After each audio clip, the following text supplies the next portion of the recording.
Ma notation des joueurs de l'AS Monaco pour cette pire défaite qu'on a pu subir en Ligue des Champions 6-1 contre le Real Madrid. Je commencerai par Koun à qui je mets un 2. À mon avis, il fait 0 arrêt, donc je vois pas pourquoi il pourrait mériter plus. Certes, il n'a pas été aidé du tout par sa défense et qu'il a subi quand même des frappes très compliquées, mais à mon avis, c'est un gardien de but. S'il fait pas d'arrêt, je vois pas à quoi il nous sert, franchement. Vanderson à qui je mettrais un 3, parce qu'offensivement, il a un petit peu apporté, mais défensivement, voilà, Vinicius l'a complètement mangé. Eric d'ailleurs, à qui je mettrais un 2, voilà, fidèle à lui-même et à ce qu'il a pu proposer contre Lorient, c'est-à-dire qu'il défend en reculant, où il lâche complètement son marquage. Je veux dire, le premier but, au bout de 5 minutes, Mbappé est seul, il n'y a personne autour de lui à au moins 4 mètres, ce n'est pas possible. À côté de lui, de Kerrer 2, pareil, de toute façon, il nous met un CSC, je ne le comprends même pas tellement qu'il est loin de la cage, comment il arrive à le mettre au fond des cages. Il est fautif, je crois que c'est sur le sixième but où il fait sa très très mauvaise relance qui part tout de suite en contre-attaque, où on encaisse encore un but. Caio Henrique, ce sera un 3 parce que contre Mbappé non plus, très très compliqué pour lui. Offensivement, il apporte toujours rien. Jordan Tézé, je lui donne un 3 parce qu'il a mis un but. Parce qu'offensivement, du coup, il a existé. Il a au moins de mémoire 3 frappes, dont une qui finit sur la transversale. Mais défensivement, il est où? Il est fautif sur les 4 premiers buts. Il est dans les actions. Il fait partie des joueurs qui aident à cette perte de balle. Il ne fait aucun pressing, aucune récupération sur ce match-là. C'est un milieu de terrain. Il doit faire ce rôle-là. C'est primordial. Il n'y a pas que la partie offensive dans son rôle.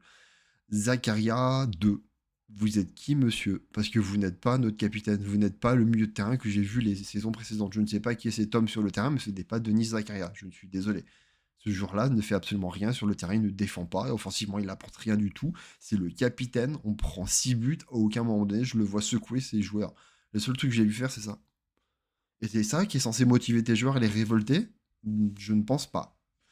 Akliouche 4, parce que du coup, sur la dernière demi-heure, il a existé et offensivement, il a quand même apporté des solutions, il a pu faire des frappes intéressantes, il s'est montré au moins, comparé aux autres. Ansu Fati 3, offensivement, on l'a quand même pas beaucoup vu et défensivement, absolument pas, comme d'habitude, j'ai envie de dire.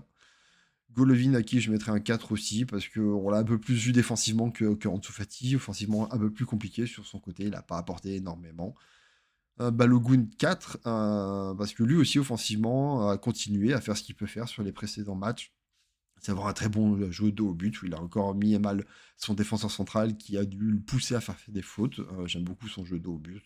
Offensivement, il a su se créer des occasions aussi, à faire des belles frappes qui étaient cadrées encore une fois. Voilà, il a arrêté un peu de nous rater des occasions et de tirer à côté de la cage. Pour l'instant, ça finit pas au fond des cages, donc ça va être dur d'aller lui mettre la moyenne sur ce match aussi. Les rentrants Ouattara 3 parce que c'est pas mieux que Vanderson. Offensivement, il apporte un peu, mais Vinicius a toujours continué à pouvoir dérouler sur son côté. Koulibaly 4 parce que du coup, je trouve que sa rentrée a clairement fait voir la différence que quand il y a eu fatigue. Je trouve qu'on a beaucoup mieux joué. Bien sûr, parce que le Real Madrid a complètement lâché le ballon à ce moment-là du match, mais en tout cas, voilà, on l'a un peu plus vu qu'on a pu voir fatigue sur une demi-heure pourtant.